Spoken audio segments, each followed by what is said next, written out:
L'ami de mon petit ami lui a fait croire que j'étais trop bête pour lui, sous prétexte que je n'étais qu'une technicienne de laboratoire. Alors, j'ai mis fin à sa carrière. Je sortais avec Nathan depuis 2 ans, tout roulait entre nous. On s'était rencontrés lors d'une soirée quiz, tous les deux ingénieurs dans l'aérospatiale, mordus de randonnée et de documentaires. Je bossais dans un labo de recherche à concevoir des composants pour des satellites, lui conseillais des boîtes aéronautiques. On avait trouvé notre rythme de croisière. On cuisinait ensemble en parlant de nos projets, on se filait un coup de main quand l'un bloquait sur un problème, et on avait une vraie admiration pour l'intelligence de l'autre. Puis Nathan a recroisé Mélissa, une amie du lycée, à une réunion d'anciens, et elle s'est tout de suite incrustée dans nos sorties. Elle préparait un doctorat en physique théorique et, dès le début, ramenait tout à la mécanique quantique. J'essayais de la suivre, posais des questions parce que ça m'intéressait vraiment, mais elle me répondait comme à une gamine, puis se tournait vers Nathan en lâchant. Ce n'est pas mignon cette envie de comprendre, Nathan en rigolait, mais ça, c'était juste quand il était là. Durant les dîners, elle ramenait systématiquement la discussion sur ses recherches, puis s'excusait auprès de moi de me gaver avec ses trucs de cerveau. J'ai quand même 2 masters, mais visiblement ça ne comptait pas. Une fois, durant une soirée quiz sur l'exploration spatiale, je réponds juste à toutes les questions. C'est mon domaine, après tout. Mélissa dit à Nathan que j'ai sûrement tout appris par cœur sans piger grand-chose. Nathan opine et ose carrément proposer qu'on laisse parfois les autres gagner. Je laisse passer, mais je commence à remarquer que Nathan doute de moi sur des sujets où avant, il ne m'aurait jamais questionné. Typiquement, quand je répare la box, il me demande si je sais vraiment ce que je fais ou si ce n'est pas juste un coup de bol. Quand je l'aide à optimiser son code, il envoie le tout à Mélissa pour validation. Elle trouve des erreurs qui n'existent pas. Le déclic arrive lors de la soirée de son entreprise. Je parle de propulsion avec son boss. Mélissa débarque et précise bien au patron que je suis la copine de Nathan qui fait de la technique en labo. Mais le patron s'étonne. Pensait que j'étais l'ingénieur qui avait publié sur la gestion thermique. Mélissa rigole en disant que ça doit être une autre femme du même nom, parce que les maths, c'est un peu costaud quand même. Je la corrige, mais elle a déjà entraîné Nathan ailleurs. Sur le trajet du retour, Nathan me sort que Mélissa s'inquiète pour nous, que les couples marchent mieux quand les deux sont sur la même longueur d'onde intellectuellement, et que je serais sûrement plus heureuse avec quelqu'un de mon niveau. J'essaye de savoir ce qu'il veut dire par là, et là il me sort que Mélissa trouve que j'ai du mal avec l'abstrait, que je m'accroche trop au concret. À ce stade, elle avait réussi à lui faire croire que j'étais trop limitée pour lui. Je lui demande carrément s'il pense la même chose. Il m'avoue que Mélissa marque des points et que nos échanges sont la plupart du temps superficiels. On avait passé la semaine à débattre de l'impact philosophique de transférer la conscience humaine sur Mars, mais bon, appelons ça superficiel. J'ai parfaitement compris le scénario, mais j'ai préféré jouer la montre. J'ai commencé à surjouer la naïveté quand Nathan m'expliquait des trucs, à demander à Mélissa de ralentir dès qu'elle parlait. J'ai même acheté plein de bouquins de vulgarisation que j'ai laissé traîner partout. Mélissa a adoré, elle s'est mise à m'appeler la gentille petite copine un peu simple de Nathan. Pendant ce temps, je préparais mon coup. Par hasard, son directeur de thèse, le Dr Harrison, c'était quelqu'un avec qui j'avais déjà bossé sur 3 articles. Il ignorait tout du lien entre Mélissa et Nathan. Je lui propose de collaborer sur un projet sur la navigation satellitaire et la physique quantique. Il accepte, et sans que Mélissa s'en doute, commence à m'envoyer ses propres travaux pour solliciter mon regard. Mon expérience terrain complétait parfaitement ses recherches théoriques. Le problème, c'est que Mélissa recyclait beaucoup. Elle reprenait des structures existantes, camouflait le tout avec des maths poussées, mais au fond, ça embrouillait plus que ça n'éclairait. Son code était bancal, ses conclusions zappaient totalement le réel. Je fais un rapport carré, relève les faiblesses, les oublis de source, chaque moment où la pratique démonte ses jolies théories. Le docteur Harrison tombe des nues d'avoir loupé tout ça. Et puis je découvre le pire. Des paragraphes entiers piqués à des articles russes introuvables, sans aucune référence. Pas de quoi être spoté par un logiciel anti-plagiat, mais largement assez pour ruiner une carrière. Je compile tout, envoie le dossier au docteur Harrison qui me rappelle immédiatement. Réunion de crise dans la semaine. Mélissa pense venir valider sa thèse. On lui présente mon dossier. Elle tente de se défendre, parle de coïncidence, mais j'ai relevé 17 exemples bien précis sur 4 articles différents. Résultat, financement coupé, 2 semaines pour vider son bureau. Nathan m'appelle, paniqué, parce que Mélissa craque, persuadée d'avoir été trahie, sans deviner qui, puisqu'à force de reprendre tout le monde de haut, elle s'est mise à dos à peu près tous les doctorants du département. Nathan insiste, veut que je l'aide quand même. J'ai répondu, bien sûr. Je me suis pointée avec du thé et des biscuits. Dans son bureau qui empestait le café froid et l'encre d'imprimante, coincée au milieu de ses étagères et de ses piles de papiers en vrac, Mélissa était recroquevillée, le visage dans les mains, secouée de sanglots. Montée, intacte, trônait à côté de l'ordinateur, laissant échapper des volutes qui se perdirent dans l'air. Je me suis assise en face d'elle, le cœur battant si fort que je le sentais cogner dans ma gorge, et j'ai attendu qu'elle épuise ses larmes. Elle répétait inlassablement les mêmes phrases. « Quelqu'un m'a tendu un piège. Ce n'est pas possible, ce plagiat. Je n'ai jamais rien volé de ma vie. » Je me contentais d'acquiescer, glissant quelques mots compatissants alors que, sous le bureau, mes mains agrippaient nerveusement mes genoux. Chaque fois qu'elle relevait vers moi ses yeux rougis et gonflés, je devais faire un effort pour afficher une expression inquiète plutôt que satisfaite. C'était exactement ce que je visais, ce pourquoi j'avais patiemment comploté et œuvré pendant des semaines. Mais me trouver là, face à l'effondrement de son univers, n'avait rien à voir avec ce que j'avais pu imaginer. Ce n'était pas désagréable, juste déconcertant. Elle attrapa un mouchoir, se moucha, puis se remit à décortiquer les conclusions du comité, brandissant l'écran de son ordinateur, comme si j'y trouverais une faille.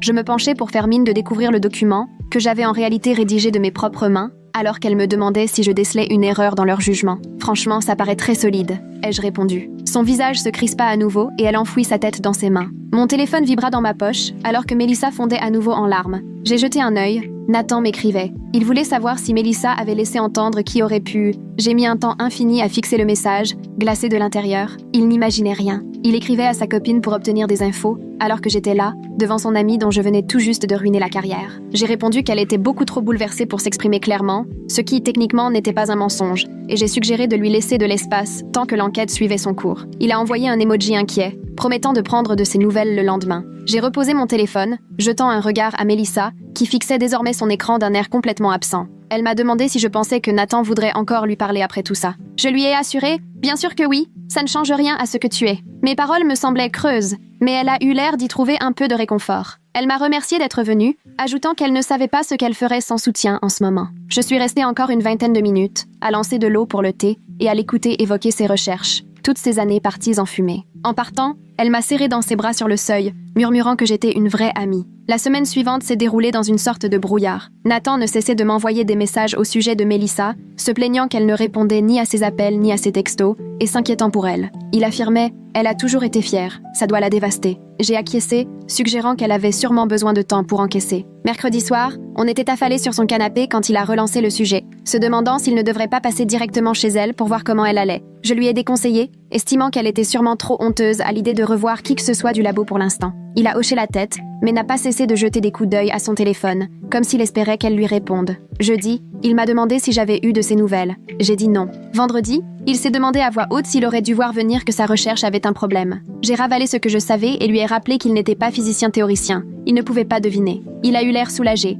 et il est passé à autre chose. Le samedi, il revenait sans cesse sur ses inquiétudes. Pensais-je qu'elle s'en sortirait, qu'on pouvait se relever d'une fraude académique, ou si sa carrière était vraiment fichue? J'ai dû jouer les personnes aussi angoissées que lui, hochant la tête tout en lui soufflant quelques banalités rassurantes, alors qu'au fond, je sentais ce curieux mélange de victoire et de culpabilité. Ce sentiment m'a prise de court. Je croyais n'éprouver que de la satisfaction. Mais au lieu de ça, je revoyais, en boucle son visage dans ce petit bureau, ses mains tremblantes en me tendant le fameux rapport. Lundi matin, de retour au labo, j'ai tenté de me plonger dans mon vrai boulot. Cara m'a trouvé à la machine à café, à mon 3e gobelet, appuyé contre le comptoir. Elle m'a demandé si ça allait. J'ai répondu que tout roulait, mais elle m'a regardé d'un air soucieux. Elle a dit « Je te trouve différente en ce moment, plus sûre de toi mais aussi plus distante, comme si tu cachais un truc. » J'ai éludé d'un rire, prétextant que le boulot était stressant. Elle a enchaîné. « Et avec Nathan, ça va ?» J'ai senti mon sourire crispé. Je ne m'attendais pas à ça, et tout à coup j'ai réfléchi à ce que cette histoire avait mis à jour dans mon couple. Nathan avait cru Mélissa avant moi. Il avait remis en question mon intelligence, mes compétences,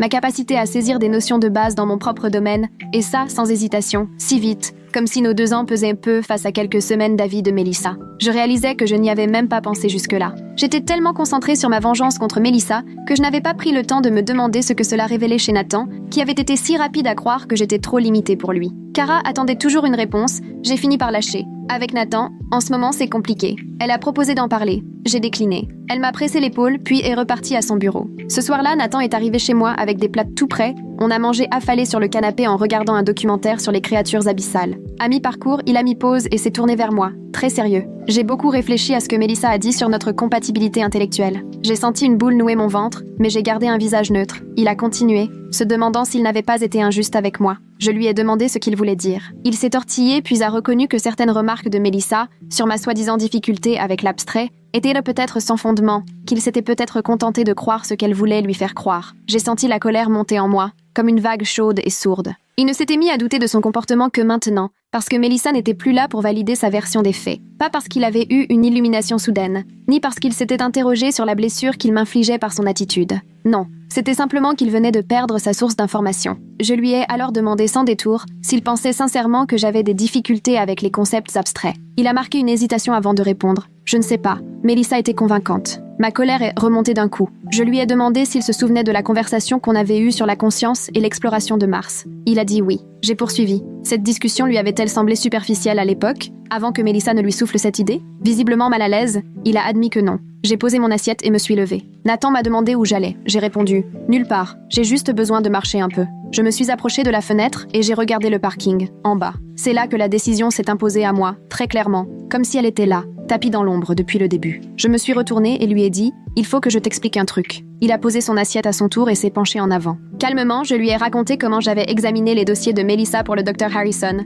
comment j'avais découvert le plagiat, tout ce que j'avais consigné, qui avait mené à son exclusion du doctorat. Mes mots sortaient posément, sans hésitation. Je lui ai expliqué comment j'avais pris contact avec Harrison, que l'histoire du projet de navigation quantique n'était qu'un prétexte pour accéder à ces documents, et comment j'avais retrouvé des passages entiers, copiés mot à mot depuis des publications russes. J'ai poursuivi, lui expliquant comment j'avais rédigé le rapport qui avait ruiné la carrière de Melissa, comment c'était moi qui avais signalé son dossier au comité d'intégrité universitaire. Le visage de Nathan s'est décomposé. On aurait dit qu'il venait d'apprendre l'impensable. Un silence interminable s'est installé. Il a fini par demander pourquoi j'avais fait quelque chose d'aussi radical. Sa voix était étouffée, mais j'y sentais toute la stupeur. Je suis retournée m'asseoir sur le canapé, gardant délibérément un peu de distance. Je lui ai rappelé l'épisode du routeur, ce jour-là où il m'avait demandé si je savais vraiment ce que je faisais ou si je n'avais eu qu'un coup de chance. La fois où, pour relire du code, il avait préféré que Melissa vérifie mon travail, alors que je programmais bien avant elle. La soirée de l'entreprise, quand elle avait raconté à son chef que je n'étais qu'une technicienne de laboratoire et s'était moquée à l'idée que je puisse avoir rédigé ce papier sur la gestion thermique. La voiture du retour où il m'avait suggéré que je serais plus heureuse avec quelqu'un d'un niveau plus proche du mien. Toutes les fois, en somme, où il avait remis en cause mes capacités sous l'influence des mensonges de Melissa. Tous ces exemples sortaient comme des pièces au dossier d'un procès. À chaque récit, son teint pâlissait un peu plus. Quand j'ai eu fini, il a tenté d'articuler quelque chose, mais j'ai levé la main pour l'interrompre. Je lui ai aussi rappelé cette fois où, au quiz, il avait accepté de donner leur chance aux autres équipes, convaincu que je ne faisais que réciter des faits par cœur. Il a refermé la bouche, les yeux fixés sur ses mains. Il a bredouillé une défense. Melissa était convaincante. Elle avait un doctorat. Elle semblait faire autorité, surtout dans tout ce qui touchait aux sujets intellectuels. Je l'ai coupé net. Je lui ai demandé si mes 2 masters n'étaient l'un pas suffisants pour être crédibles, si mes publications ne prouvaient rien, si 6 ans passés en ingénierie aérospatiale n'étaient pas la preuve que je maîtrisais les concepts abstraits. Je sentais ma voix monter à chaque question. Je lui ai demandé s'il avait vraiment eu besoin que Melissa lui confirme que j'étais intelligente, ou s'il aurait pu s'en rendre compte tout seul après 2 ans de relation. Sur son visage, la tristesse était palpable, comme si je venais de le gifler. Tant mieux, à vrai dire. Pour la première fois, il réalisait vraiment la gravité de ce qu'il avait fait à notre couple. Il a ouvert la bouche, puis l'a refermée sans rien dire. J'ai attendu qu'il parle. Il a fini, après un temps, par dire qu'il ne savait pas quoi répondre et que poser tout cela à plat lui faisait prendre conscience de son erreur. Je lui ai répondu que le problème n'était pas tant qu'il se soit trompé, mais qu'il se soit laissé aussi facilement convaincre de mon incompétence, qu'une fille qu'il n'avait pas vue depuis le lycée ait pu, en quelques semaines, le faire douter de mon intelligence la plus basique. Nathan m'a alors demandé si le plagiat était vrai ou si j'avais tout inventé pour nuire à Melissa. Sa question m'a tellement mise en rage qu'il a fallu que je prenne une inspiration avant de répondre. J'étais profondément blessée de voir qu'il doutait encore de mon honnêteté professionnelle, même après tout ça. Je suis allée chercher mon ordinateur, ouvert mes mails pour retrouver les fichiers envoyés au Dr Harrison, et je lui ai montré, preuves à l'appui, les articles russes d'origine à côté du travail de Melissa. Je lui ai montré les paragraphes repris à l'identique, les tournures de phrases copiées, les équations tout simplement recopiées telles quelles. Je lui ai fait parcourir les 17 passages dupliqués, répartis dans ces 4 articles. Je lui ai expliqué comment elle avait juste changé quelques mots pour tromper les logiciels anti-plagiat, tout en conservant la structure et le fond sans jamais citer ses sources. Je l'ai fait vérifier chaque texte, ligne après ligne, sous ses yeux. J'ai vu sur son visage qu'il comprenait enfin, la fraude de Melissa était authentique. Je n'avais rien inventé, je n'avais fait que mon métier de relectrice, tout simplement. Il s'est effondré dans le fauteuil, le visage dans les mains, puis il a murmuré qu'il était désolé, qu'il n'aurait jamais dû penser que j'aurais pu inventer tout cela. J'ai fermé mon ordinateur et précisé que oui, le plagiat était bien réel, mais que ça ne changeait pas la raison pour laquelle j'avais mis tout en œuvre pour le mettre au jour. On a passé les 3 heures suivantes à tout remettre à plat. Nathan n'a cessé de s'excuser, répétant qu'il ne comprenait pas comment il avait pu se laisser berner de la sorte. Il a reconnu s'être laissé prendre par l'assurance de Melissa et par le malaise de ne pas avoir, lui, de doctorat. Il a avoué avoir toujours eu un complexe d'infériorité, l'impression de ne pas être à la hauteur, que son statut de consultant semblait bien fade face au monde de la recherche, et que Melissa avait su exploiter cette faiblesse à merveille. Elle lui donnait l'impression d'appartenir à une sorte de cercle intellectuel, valorisant son avis sur moi. J'ai tout écouté en me demandant si je serais un jour capable de pardonner à quelqu'un d'avoir été aussi prompte à douter de mes compétences. Une partie de moi pouvait admettre que l'insécurité pousse parfois à des réactions absurdes, mais une autre n'arrivait tout simplement pas à oublier combien il s'était retourné contre moi, sans la moindre hésitation, adoptant pleinement sa version. Il m'a demandé à quoi je pensais. J'ai répondu que je n'en savais rien, que j'avais besoin de temps pour encaisser tout ça, pour voir si la confiance pouvait renaître après un tel choc. Il a hoché la tête, disant qu'il comprenait et qu'il attendrait aussi longtemps qu'il le faudrait. On est resté assis là, chacun à une extrémité du canapé, le documentaire figé sur l'écran, les boîtes du traiteur froides oubliées sur la table basse entre nous. Après minuit, j'ai quitté l'appartement de Nathan, pris ma voiture pour rentrer chez moi, les mains tremblantes sur le volant. La discussion tournait en boucle dans ma tête. Son regard me hantait, comme s'il me découvrait soudain après des mois de distance. Une fois de retour chez moi, je me suis affalée dans l'obscurité pendant 1 heure sur mon canapé, incapable de digérer tout ce qui venait d'arriver. Le lendemain matin, j'ai envoyé un message à Nathan pour lui dire que j'avais besoin de prendre du recul, de réfléchir à ce que nous étions devenus. Il a répondu sans attendre, me demandant combien de temps il me faudrait, et je lui ai avoué que je n'en avais aucune idée. Le soir même, il est venu chez moi, 2 cartons à la main, le visage fermé et épuisé. Il avait rassemblé toutes ses affaires, sans que j'aie eu à lui demander. Je l'ai regardé vider l'armoire de ses chemises, la salle de bain de ses produits, emporter le livre qu'il lisait, toujours posé sur ma table de nuit. Il a tout rangé sans un mot, avec une délicatesse étrange, comme pour ne surtout rien troubler. Lorsqu'il a eu fini, il s'est arrêté sur le seuil, les 2 cartons serrés contre lui, et m'a demandé si c'était vraiment ce que je voulais. J'ai répondu que c'était nécessaire pour moi, en ce moment. Il a hoché la tête, s'est éclipsé sans rien ajouter. Après son départ, j'ai arpenté l'appartement en découvrant partout les absences. Le rebord du lavabo soudain bien vide, sans son rasoir, une place libre dans le placard là où ses vestes étaient accrochées. Mais étrangement, mon appartement me paraissait enfin à moi, comme si j'y retrouvais de l'espace, après avoir partagé mon quotidien avec quelqu'un qui, finalement, ne me voyait plus vraiment. 3 jours plus tard, alors que je lançais des simulations au travail, un mail du Dr Harrison est arrivé.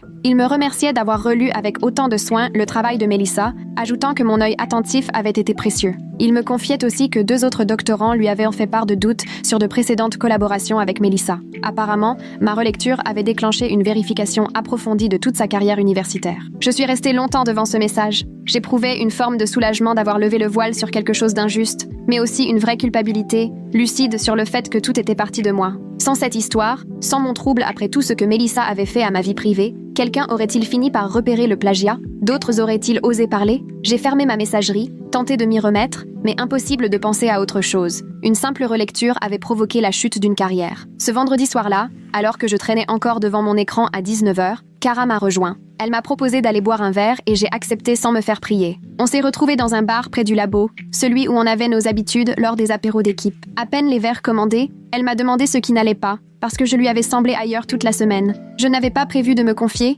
et pourtant tout est sorti d'un coup. La façon dont Melissa m'avait sapé, la facilité avec laquelle Nathan l'avait cru, la découverte du plagiat et l'ouverture de l'enquête. Absolument tout. Je craignais de voir Cara choquée ou déçue par mes choix. Au lieu de ça, elle a écouté jusqu'au bout. Puis elle m'a assuré que je n'avais rien inventé, que j'avais juste mis la lumière sur une fraude qui aurait fini par sauter aux yeux. Elle m'a aussi rappelé que le comportement de Melissa envers moi relevait du sabotage pur, que ce n'était pas innocent et que, si plagiat il y avait, Melissa ne s'en prenait qu'à elle-même. J'avais simplement été celle qui était tombée dessus. Entendre tout ça de la bouche de quelqu'un d'autre m'a soulagée, du moins en partie. Le mardi suivant, j'ai reçu un message de Nathan qui me demandait si on pouvait reparler. Il me disait avoir beaucoup réfléchi à son attitude, qu'il comprenait à présent que le vrai problème n'était pas seulement lié à Melissa. Il a admis que mes compétences sur le terrain et ma débrouillardise l'avaient souvent complexé, et que ça l'avait rendu vulnérable dès qu'on affirmait, en face de lui, que la théorie valait mieux que l'expérience. Il voulait discuter, si j'acceptais. J'ai mis une bonne heure avant de décider de répondre. Une part de moi aurait préféré rester sur ma réserve et tourner la page,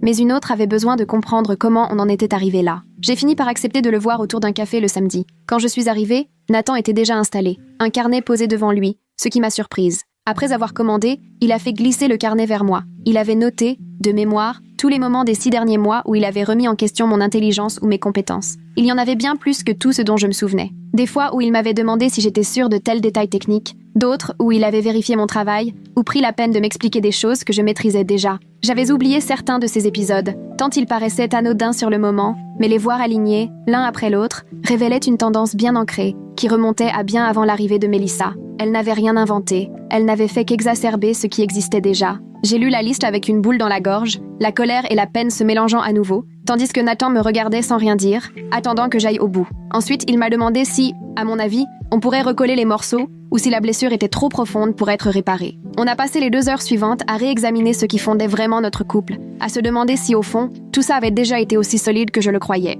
Nathan a admis qu'il se sentait souvent en décalage parce qu'il n'avait pas de doctorat et travaillait dans le conseil plutôt qu'en recherche. Il m'a confié qu'il avait toujours eu ce complexe de ne pas être assez brillant face à ceux qui faisaient de la théorie. Quand Melissa est arrivée avec ses grands airs, à parler de concepts abstraits et de mécanique quantique, il a eu l'impression qu'un cercle d'initiés s'ouvrait devant lui. Être d'accord avec elle à mon égard, c'était, pour lui, une façon de montrer qu'il pouvait faire partie du club. Je lui ai rétorqué que ce n'était pas une excuse pour rabaisser la personne qu'on aime. Il a reconnu le tort, disant qu'il en avait conscience et qu'il devait apprendre à accorder plus de valeur à son propre jugement, à ses propres ressentis dans ses relations avec les autres, au lieu de donner crédit à ceux qui fanfaronnent ou affichent les meilleurs diplômes. Je lui ai demandé s'il se sentait réellement capable de changer cette tendance, tant ça semblait ancré en lui. Il a avoué ne pas savoir, mais m'a assuré qu'il voulait essayer, à condition que je lui laisse une chance. Je lui ai répondu que j'avais besoin de réfléchir, et que la vraie question était de savoir si j'arriverais à lui refaire confiance après tout ça. Si le fait de savoir qu'il avait pu si rapidement douter de mes compétences à cause de Melissa était quelque chose que je pourrais vraiment dépasser.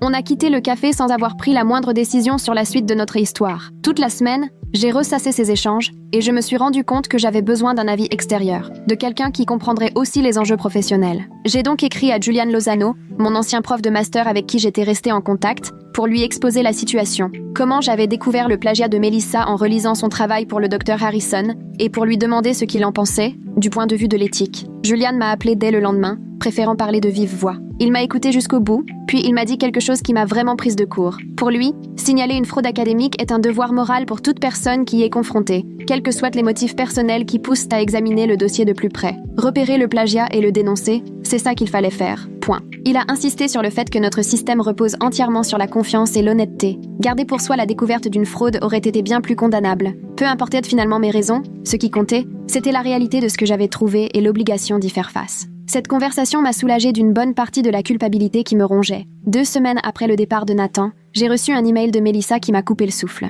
Juste, je sais que c'était toi en objet. J'ai failli le supprimer sans l'ouvrir, mais la curiosité l'a emporté. À ma grande surprise, son message ne respirait ni la colère ni l'accusation, mais une certaine résignation, presque de la tristesse. Elle avait compris qu'il existait un lien entre moi et le Dr Harrison, sans doute en épluchant ces échanges après que tout ait été révélé. Elle écrivait qu'elle savait désormais que c'était moi qui avais examiné son travail et mis en lumière tous les problèmes. Mais ce qui m'a saisi, c'est qu'elle a aussi admis le plagiat, qu'au fond, elle s'était persuadée que les similitudes avec ses articles russes tenaient du hasard, parce que ça lui paraissait évident. Mais avec 17 exemples mis sous le nez, elle ne pouvait plus faire l'autruche. Elle a reconnu qu'elle avait été négligente, qu'elle avait bâclé son travail et cherché des raccourcis parce qu'elle était à la traîne dans ses recherches. Elle savait que ce n'était pas correct, mais s'était auto-convaincue que ça n'était pas si grave. Elle terminait en disant qu'elle ne m'en voulait pas, parce que c'était juste la vérité. J'ai relu ce mail 3 fois, un peu interdite, à essayer de démêler ce que j'en ressentais. Je crois qu'une part de moi s'attendait à ce qu'elle me déteste et me fasse passer pour la responsable de tous ses malheurs. Cette forme d'acceptation et de lucidité face à ses propres actes, c'était presque plus perturbant encore. Je n'ai pas répondu à Melissa, mais j'ai transféré son mail à Nathan.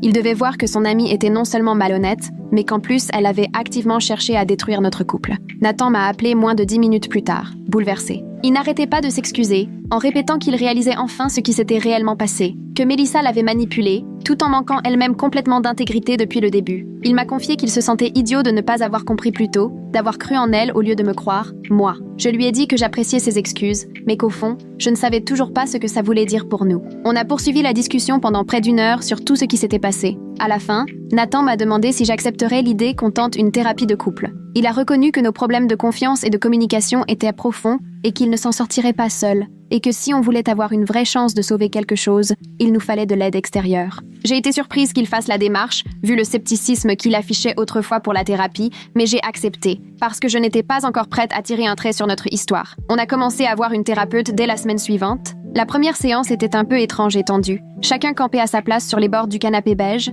à essayer d'expliquer comment on en était arrivé là. La thérapeute s'est beaucoup renseignée sur notre parcours et sur les moments où Melissa était intervenue entre nous. Au fil des séances, elle nous a aidés à mettre le doigt sur des schémas qui nous échappaient totalement. Elle a pointé du doigt l'insécurité de Nathan vis-à-vis de sa carrière, ce qui l'avait poussé à minimiser l'expérience de terrain et à accorder une importance démesurée au titre et à la théorie. Cette dynamique avait rendu notre couple d'autant plus vulnérable à quelqu'un comme Mélissa, qui se présentait sans cesse comme supérieure intellectuellement. La thérapeute m'a aussi poussée à me remettre en question, à réfléchir à ce réflexe de vengeance plutôt que d'avoir affronté le problème frontalement, et à ma manière, parfois involontaire, d'avoir laissé Mélissa m'installer dans le rôle de la moins légitime au lieu de défendre ma place dès le début. Elle a expliqué que nous avions tous les deux du chemin à faire, surtout en ce qui concerne la communication et la confiance, si on voulait vraiment reconstruire une relation solide. Nathan s'est mis à travailler sur ses insécurités, à reconnaître la valeur de différentes formes d'intelligence et de compétences. Quant à moi, j'ai fait des efforts pour exprimer plus clairement ce que je ressentais, au lieu de laisser la rancœur s'installer jusqu'à ce que j'en arrive à des comportements destructeurs. On avançait doucement,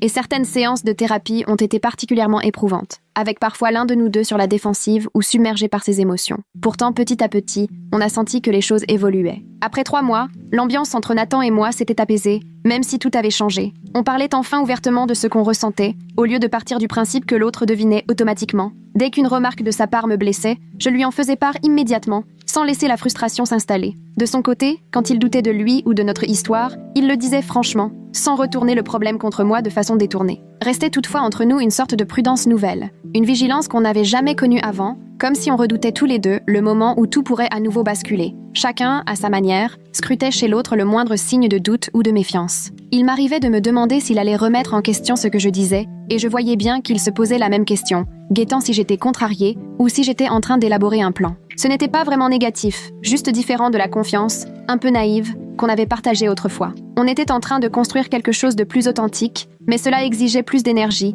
plus d'attention que ce à quoi on était habitué. Un mardi après-midi, ma chef m'a appelé dans son bureau. J'ai cru que j'avais fait une bourde lors des essais sur les composants satellites. En réalité, elle m'a annoncé qu'on me promouvait ingénieur principal. Il y avait une belle augmentation à la clé, et j'allais pouvoir diriger ma propre équipe sur la nouvelle génération de systèmes de navigation. J'ai eu un moment d'incrédulité, tellement j'étais absorbée par ce qui se passait avec Nathan et Mélissa, que j'en avais oublié la période des promotions. Ma chef m'a expliqué que sa décision avait été évidente, vu mes publications et ce que j'avais apporté techniquement sur l'année écoulée. Je l'ai remerciée, puis je suis retournée à mon bureau, fière, mais aussi soulagée. Le soir même, j'ai annoncé la nouvelle à Nathan. Il m'a prise dans ses bras tout de suite et m'a dit qu'il était très fier de moi. Il a absolument tenu à organiser un dîner le week-end suivant, au cours duquel il a invité plusieurs de nos amis et quelques-uns de ses collègues. Durant la soirée, il ne cessait de parler à tout le monde de mes publications ou de mes réussites, parfois avant même que j'aie ouvert la bouche sur le sujet. Il racontait en détail les projets sur lesquels j'avais travaillé et expliquait tout l'intérêt de ce que je faisais. J'avais l'impression qu'on passait un test à deux.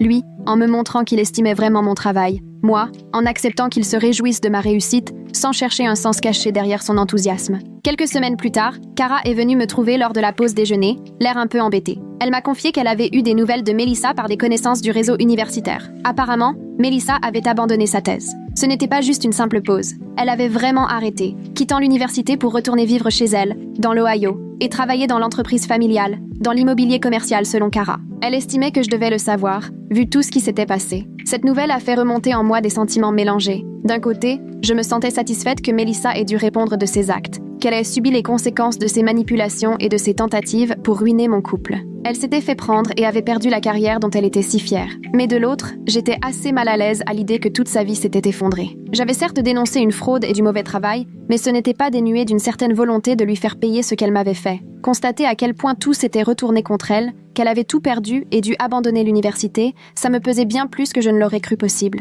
J'ai remercié Cara de m'avoir mise au courant puis j'ai repris le boulot. Mais impossible de sortir ça de ma tête pendant plusieurs jours. Ce week-end-là, Nathan et moi avons reparlé de Mélissa. Je lui ai raconté ce que Cara m'avait appris, en lui expliquant à quel point cette histoire me troublait. Il m'a dit qu'il comprenait pourquoi j'avais agi comme ça, que Mélissa avait provoqué sa propre chute à force de mensonges, mais il voyait aussi combien porter tout ça me pesait. Ensemble, on s'est promis de poursuivre nos efforts, de rester unis, de continuer la thérapie et de construire quelque chose de plus solide et plus honnête que ce qu'on avait vécu jusque-là. Cette épreuve nous avait changés tous les deux. Je savais à présent que j'étais capable de préméditer une vengeance, d'orchestrer la chute de quelqu'un, et c'était un aspect de moi assez déstabilisant à accepter. Nathan, lui, avait pris conscience qu'il pouvait trahir une personne qu'il aimait, non par méchanceté, mais par faiblesse, manipulé par ses propres insécurités. Ce qu'on essayait de bâtir ensemble était plus sérieux qu'avant, certes plus difficile et exigeant, mais aussi plus stable, d'une certaine façon. Comme si on savait enfin qui on était vraiment, et qu'on choisissait de rester ensemble, malgré nos défauts et cette capacité à nous blesser. La méfiance n'avait pas totalement disparu, mais il y avait désormais autre chose, plus profond. La volonté d'être sincère l'un envers l'autre, même quand c'est compliqué, et de continuer à se faire confiance, tout en sachant pertinemment que cette confiance n'est jamais acquise pour de bon.